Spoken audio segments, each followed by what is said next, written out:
जय जिनेन्द्र बंधु। आज सुनते हैं मर्कसैन मछुआरे की कथा।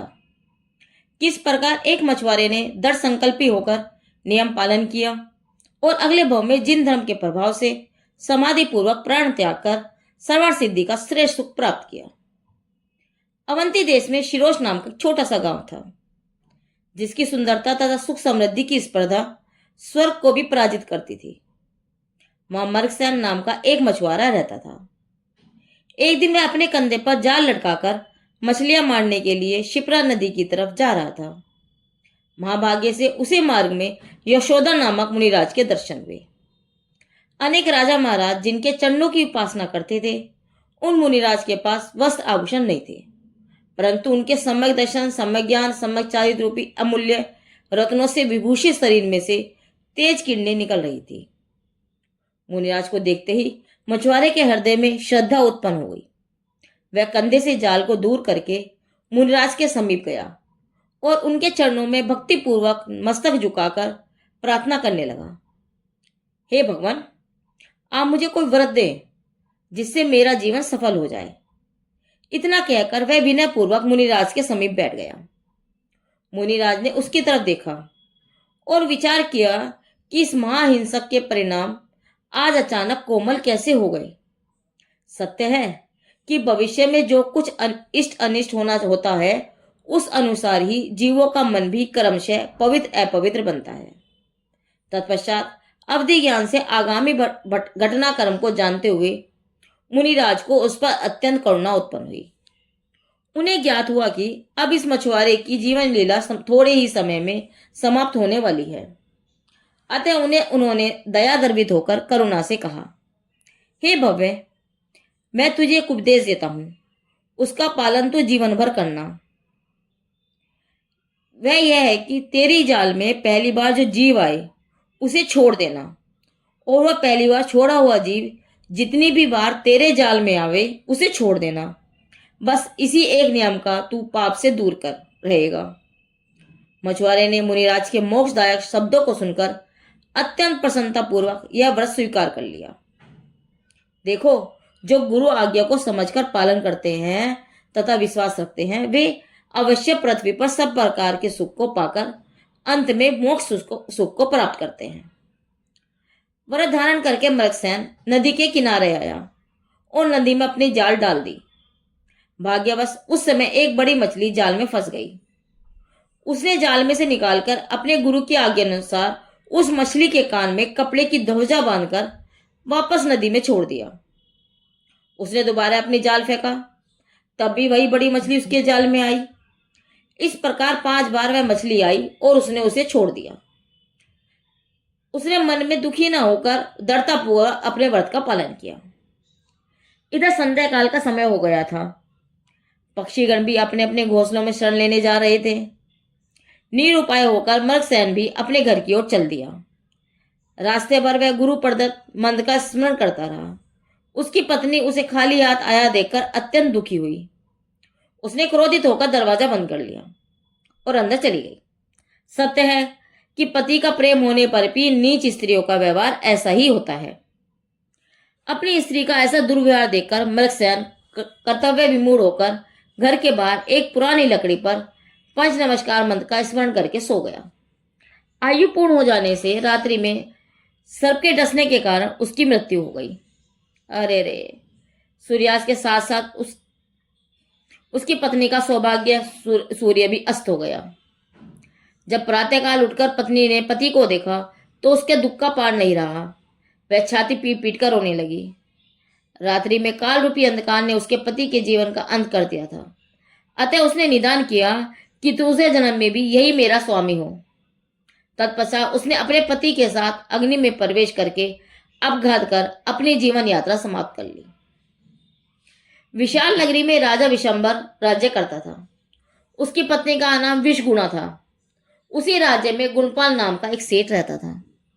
उसकी पत्नी का नाम धनश्री और पुत्री का नाम सुबुंधु था। धनश्री सुंदर और गुणवती थी। पुण्योदय से मर्कसैन का जीव धनश्री के गर्भ में आया।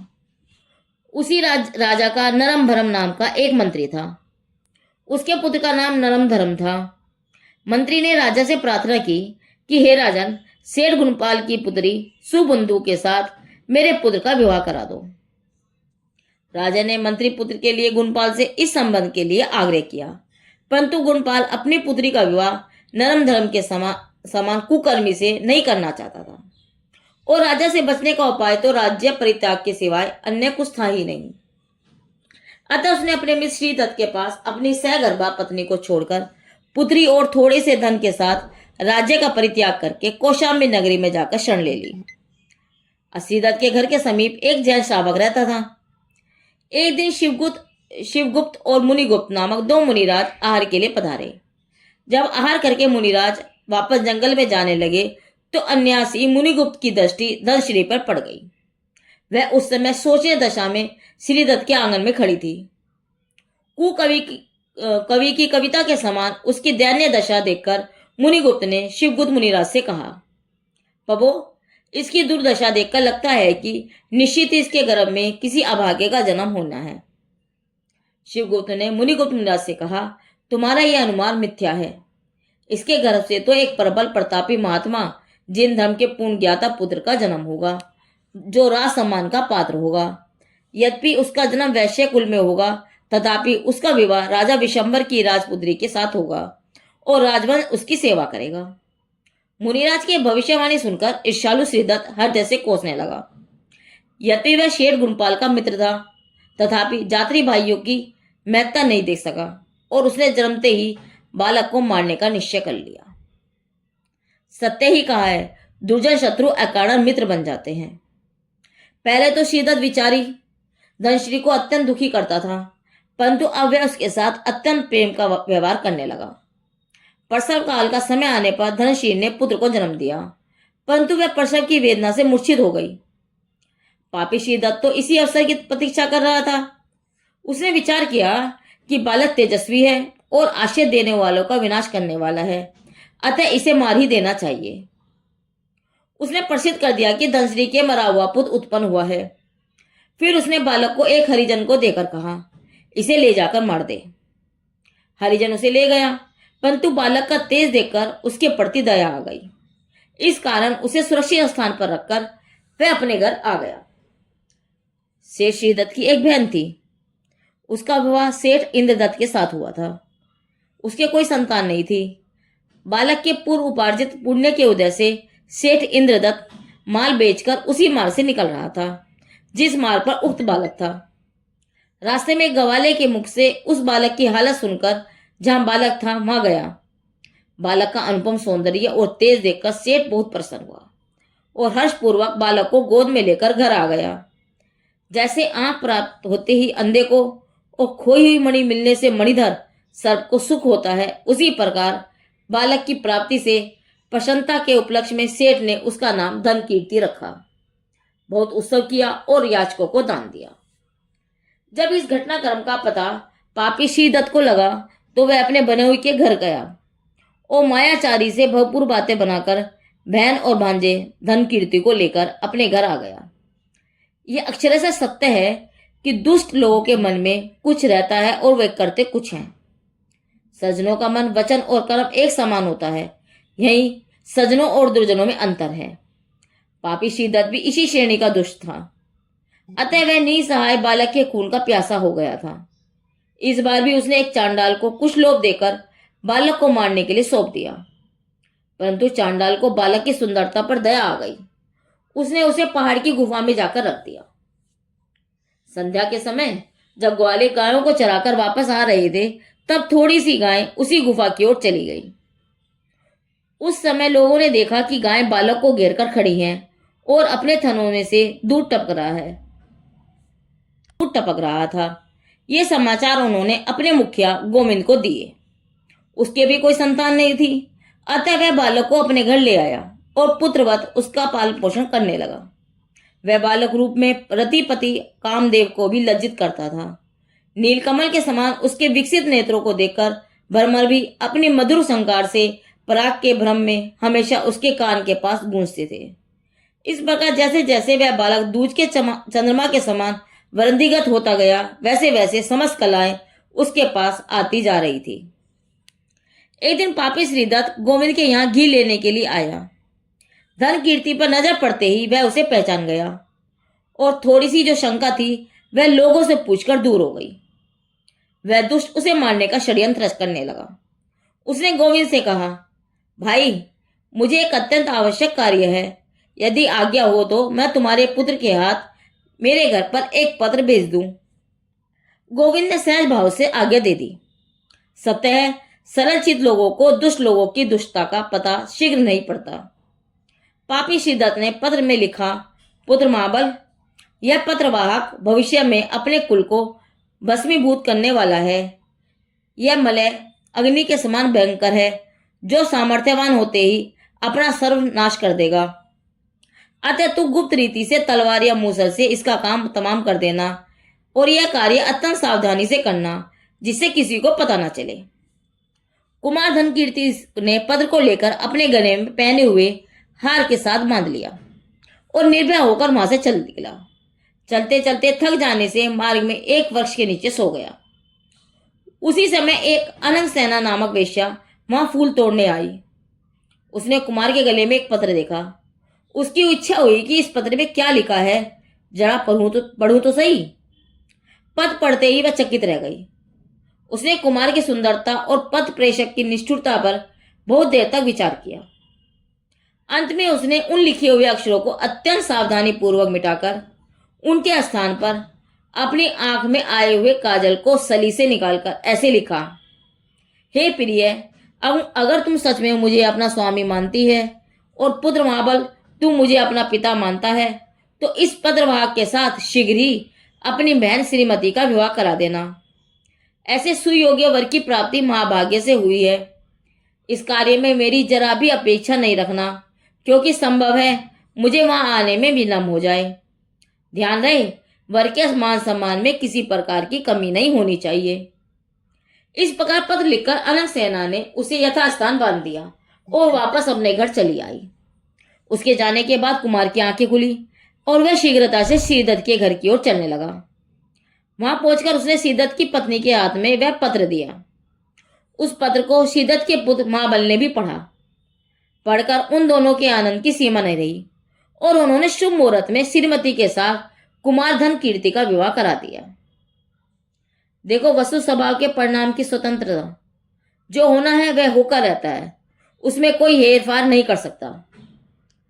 जब श्रीदत्त को इस घटना का परिज्ञान हुआ तो वह घबराकर शीघ्र दौड़ा दौड़ा चला आया। उसने रास्ते में ही धन कीर्ति को मारने की युक्ति विचार कर ली।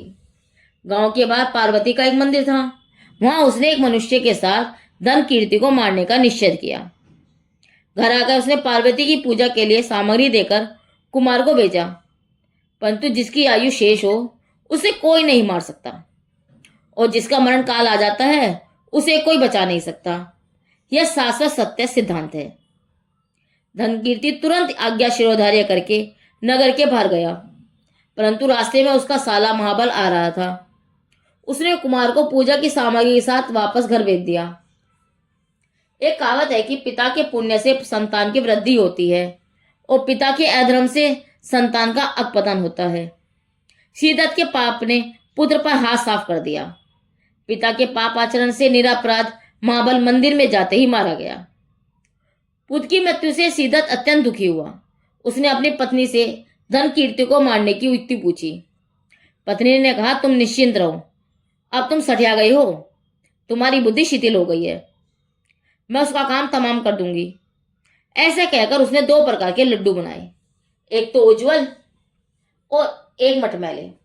उज्जवल लड्डू दिखने में तो बहुत सुंदर थे, परंतु उनमें विष मिला हुआ था। भोजन के समय उसने अपनी पुत्री श्रीमती से कहा, बेटी मैं स्नान करने जा रही हूं, अतः तू अपने पिता और पति को भोजन कराना। इनमें से उज्जवल लड्डू तेरे पति को देना और मटमैले पिता को। ऐसे कहकर वह चली। भोली वाली श्रीमती पिता और पति को भोजन कराने बैठी। उसको पिता के सामने पति को उज्जवल लड्डू और पिता को मटमैले लड्डू परोसते हुए शर्म महसूस हुई, अतः उसने ठीक इसका उल्टा कर दिया। भाग्य की गति विचित्र है, किसी को पता नहीं कब किसका क्या होगा। लड्डू खाते ही श्रीदत्त मरण की शरण हो गया। उसकी दुष्टता का अंत आ गया। जब श्रीमती की माता स्नान करके वापस आई तो उसके दुख का पार नहीं रहा। उसने बहुत विलाप किया और स्वयं भी एक जहरीला लड्डू खाकर अपना अंत कर लिया। सत्य ही है कि जो दूसरों का बुरा चाहता है उसका बुरा होता ही है।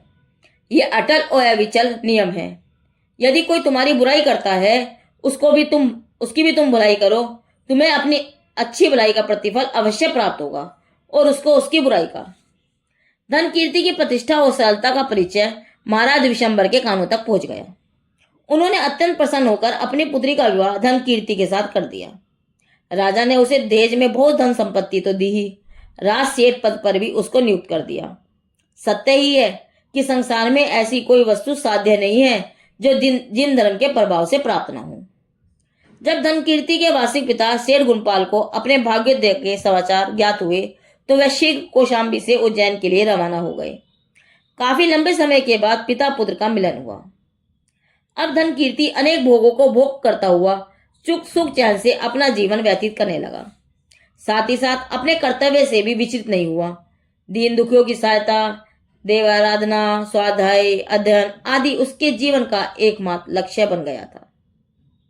एक दिन धन कीर्ति के पिता शेर गुणपाल अपनी पत्नी, पुत्र, बंधु बांधवों आदि को साथ लेकर यशोध्वज मुनिराज की वंदना के लिए गए। भाग्य से वेश्या अनंग सेना भी वहां आ गई। मुनिराज की वंदना करने के बाद गुणपाल सेठ ने उनसे पूछा, प्रभु, आपको त्रिकाल ज्ञान है, अतः कृपया करके हमें यह बतलाने का अनुग्रह करें कि मेरे पुत्र धन कीर्ति ने पूर्व में ऐसा क्या पुण्य किया था जिसके फलस्वरूप इसे बालपन में ही भयंकर कष्टों पर विजय प्राप्त करके यह अचल कीर्तिवान, प्रचुर धनी, सुकर्मी, दानी और दयालु हुआ। सेठ के प्रश्न के उत्तर स्वरूप परम करुणाशील, चार ज्ञान के धारी यशोधर मुनिराज ने मरसेन धीवर की कथा सुनाते हुए कहा, धन कीर्ति पूर्व में धीवर था। उसकी स्त्री का नाम घटा था, जो इस जन्म में श्रीमती नाम की सुलक्षणा गुणवती स्त्री है। वह मछली जिसे 5 बार पकड़कर इसने छोड़ दिया था, वह इस जन्म में अनंग सेना बनी है। गुणपाल, यह सब अहिंसा व्रत धारण करने का फल है। यह अहिंसा व्रत का प्रवर्तक जिन धर्म ऐसा धर्म है जिससे सज्जनों को क्या नहीं मिलता। मुनिराज के शीर्ष मुख से कुमार धन कीर्ति की यह कथा सुनकर सबको जिन धर्म पर अटल श्रद्धा हो गई। धन कीर्ति, श्रीमती और अनंग सेना को अपने अपने पूर्व भावों की बातें स्मरण हो आई। उसे उस समय मुनिराज द्वारा दिए गए उपदेश वाक्यों का पूर्णतः स्मरण हो गया, जिससे उसका चित्त वैराग्य से ओतप्रोत हो गया। वैराग्य चित कुमार धन कीर्ति ने मुनिराज श्री के से कहा, प्रभु, मैं इस संसार में जन्म मरण के कष्ट भोगते भोगते थक गया हूँ। अब कृपया करके मुझे शाश्वत सुख प्रदायिनी जिन दीक्षा प्रदान कर अनुग्रहित करें। धन कीर्ति के उत्तम विचारों से प्रसन्न होकर मुनिराज श्री ने कहा, हे भव्य, तूने निज हित के लिए उत्तम विचार किया है।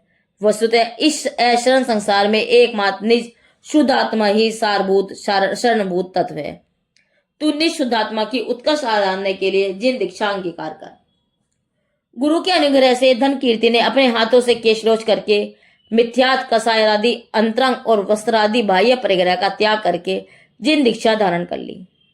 धन कीर्ति की दशा देखकर श्रीमती और अनंग सेना ने भी अपने हृदय में से विषय वासना का भाव छोड़कर आर्य का पद अंगीकार कर लिया। जिन धर्म के प्रभाव से धन कीर्ति ने समाधि पूर्वक प्राण त्याग कर सर्वार्थ सिद्धि का श्रेष्ठ सुख प्राप्त किया और आगामी भव में मनुष्य होकर मोक्ष प्राप्त करेंगे। इसी प्रकार श्रीमती और अनंग सेना ने भी स्वर्ग प्राप्त किया। सत्य है कि जिन धर्म की आराधना से किसको सुख नहीं मिलता है, वस्तुतः जिन धर्म कल तरु के समान वनवांछित फल देने वाला है। वितरागी संतों की करुणा के कारण मछुआरे से सर्वदा सिद्धि में गए मर्कसेन मछुआरे की कथा पूर्ण हुई। यह कथा बोधि समाधि निदान से ली गई है। जिनदेव की वाणी आगम वाणी।